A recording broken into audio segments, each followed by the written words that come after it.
thank you for joining me again. Now, you may be wondering why I've still got my helmet on, even though I'm off the bike. Well, one is that I'm ugly, and second, it's where my microphone is.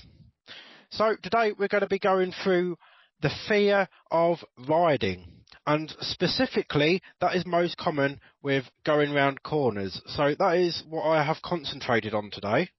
If you have any feedback for me, or you would like any more riding tips on the fear of riding, please let me know in the comment section. And if you do like my videos, please subscribe, because it means a lot for me, as I can have the encouragement to keep creating for you guys on the side of my business. So it is very much appreciated. So the fear of riding, where does that come from? Does it come from the bike? Does it come from the roads? Does it come from the traffic situation? Maybe all of those things, but what it really comes down to is your mindset. Now, this is what I love about being a motorbike coach. It isn't just teaching you what position to be in, what speed to be doing, what to look for on the road. It's first about being in the right mindset, because if you are fearful of something, we have got to go through the understanding of what that is and why that might be. The most common factor of the fear of riding is obviously, as I've mostly covered through this video, is going round corners. But also, while going round corners, it's the fear of the bike sliding out from under us. Because don't forget, the only grip that we have on the road is from our two wheels. So how do we get over that fear? So getting over that fear is understanding what the bike physics can do without us on the bike, i.e. the gyroscopic effect of the wheels through motion, usually past 15 to 20 miles an hour. So once the wheels start turning, once they are in motion and we're going in a straight line, the bike can do that on its own, as long as it's got a set speed. So we can set the cruise control and it will still keep continuing on its straight path. So why do we worry? Because if the bike can create its own stability through the gyroscopic effect of its wheels, so why are we scared? Because obviously we're going against our instinct. So when we counter steer, because when we want to go left, we push on the left bar. When we want to go right, we push on the right bar. So that is completely opposite to what our brains are wired to, especially if you have come from a car. So we're not turning left to go left, or we're not turning right to go right. What we're doing is we are counter steering. So how do we get past that fear again? I've still not got there.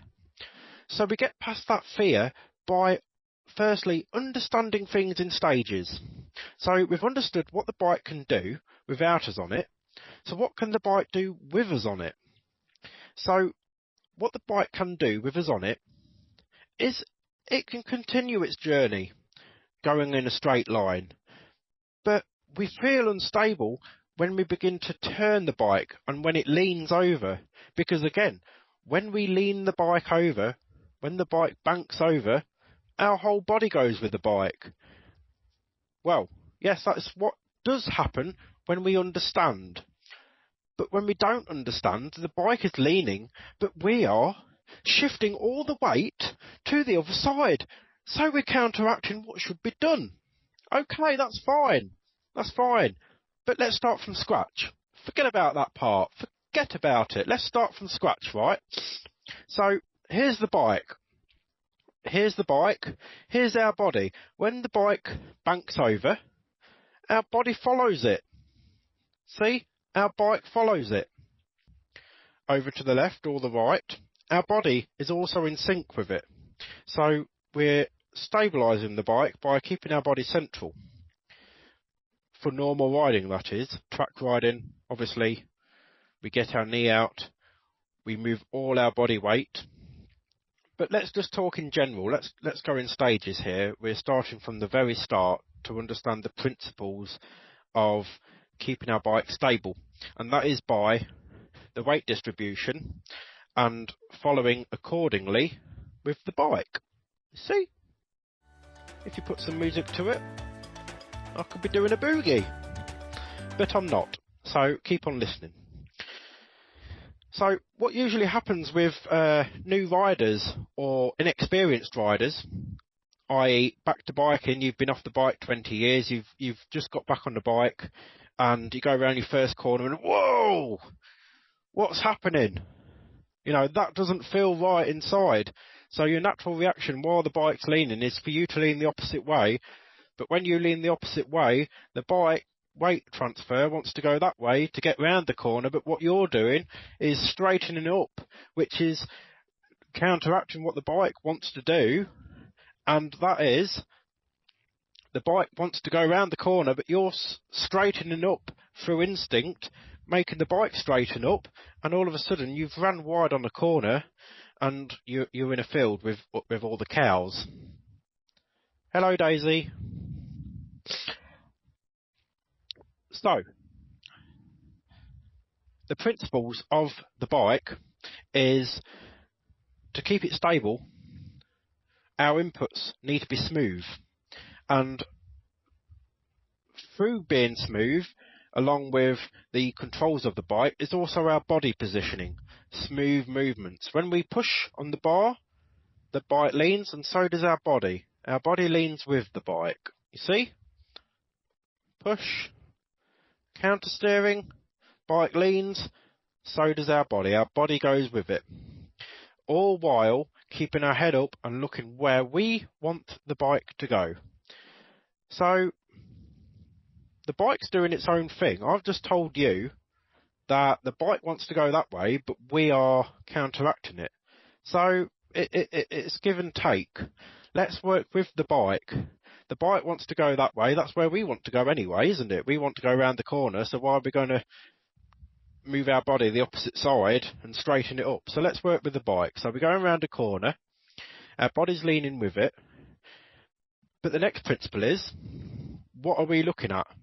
Because if we're going to look at something we don't want to hit, guess what you're going to hit? You've got it. What we don't want to hit. So we want to look where we want to go. Again, that's against our instinct. Our instinct is we look at the danger and think to ourselves, I want to avoid that. But guess where you're going to end up? You're going to end up in that field. You're going to end up wrapped around that tree. Let's keep practicing at a steady pace and understand, looking where you want that bike to go, that bike will go there, providing we have done the appropriate planning before the corner. So let me explain that. So now I've explained to you how to keep the bike stable round a corner using our body positioning and the counter steering. But what I haven't explained to you is our throttle control round a corner. So let me go through the pre-planning stage of going round a corner, because most of our planning is done prior to going round the corner, and I will explain the use of the throttle and the even weight distribution on the suspension and tyres. So I have drawn on a whiteboard, which I carry with me at all times because we all have different learning styles. You might not listen all the way through my instructions, so here I have a whiteboard to make things a little bit easier. So our planning before a corner, as you can see, I have chosen to be a motorbike instructor as my profession and not an artist, and obviously you can see why, because I'm more better at talking about any old shit than drawing, even though I'm very fond of that road. Anyway, getting to the point, pre-planning. So, because we are going round a right-hand bend, I'm not sure how you would see that on the camera. Yeah, still not sure. Anyway, from my perspective, it's the right hand bend. Okay, so as we're going around a right hand bend, our planning stage needs to be as such. So as we're coming around a right hand bend, there may be oncoming vehicles coming the opposite way. So let's put a few cars coming the opposite way. There is quite a lot of traffic there. So first is our information stage, and that is the hazard. We want to move away from the hazard, but also moving away from the hazard is great because it also gives us the perfect line and the view for going around the corner. Now, providing this is a smooth road and there's no drain covers or potholes on the road that may determine another position on this right hand bend, for example, we're going to go through the standard procedure as if it's maintained properly, which it's probably not. So our planning on the information stage is first we are going to choose position 1. Here's us on our motorbike, early position 1.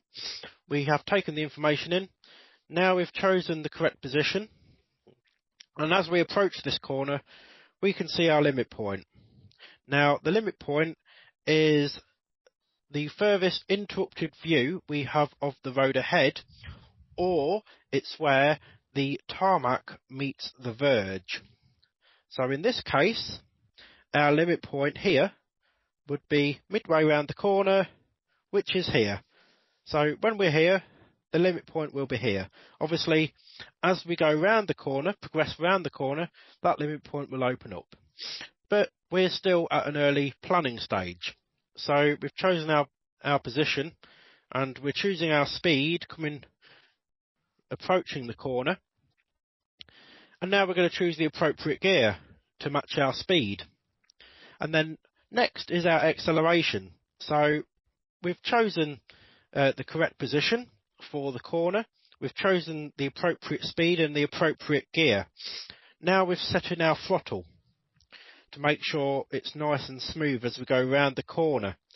So as we go around the corner in position 1, as our bike leans and we're counter steering, the bike naturally loses speed. So again, we need to counteract that by applying gentle throttle smoothly to keep the weight distribution even on the front and rear of the bike. So again, our limit point, obviously we're here now, so it's opened up. So as our limit point has opened up and we're midway round the corner, so does our throttle. So smoothly open the throttle, and as we get midway round the corner, we can come into position 2. Or if it is clear of traffic and we're using advanced techniques, we can move from 1 into 3. So that is how to apply IPSGA of the pre-planning stage. So the use of our throttle round the corner is to distribute the weight evenly on the suspension and our tyres. Because, for example, if we have done all our planning correctly, we've done everything right, that doesn't mean that the corner is going to go well, because we are still in control of our ride, and it all depends on our inputs that we put in on it. So if we're going midway around the corner, oh great, the road's opened up, but we're still midway around the corner, our bike is still banked over, and because our bike is still leant over using counter steering and looking over here where we want to go, and we think, oh, it's okay to really rip the throttle open, guess what's going to happen? All the weight transfer is going to go to the rear wheels, and it will suppress the rear suspension. The suspension on the front wheel will lift, so that means we have less grip on the front wheel. And where do we steer? Yes, the front wheel. So if we open the throttle really hard, it's going to send our bike wide. Again, if we get scared midway around the corner and we come off the throttle thinking, yes, because we slowed down, we're going to be all right. No, because when we unstabilise our bike, that can also create a skid. So because it's going to do all that, I might as well not ride. No, let's go through it. Let's understand the principles of smoothness is key, because when we're smooth, our bike likes being smooth, and our bike is good to us by even weight distribution, which means equal grip on the rear and front tyres. So regardless of whether it's raining, whether it's sunny, or whether there's a temporary splash of oil on the road, did you like my artwork there?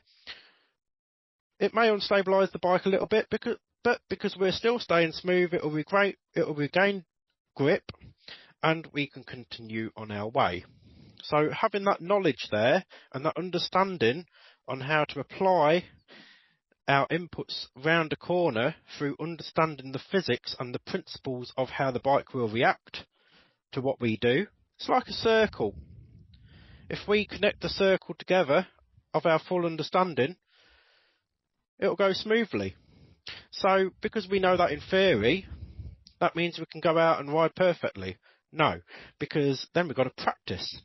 And that is how we learn, by practicing.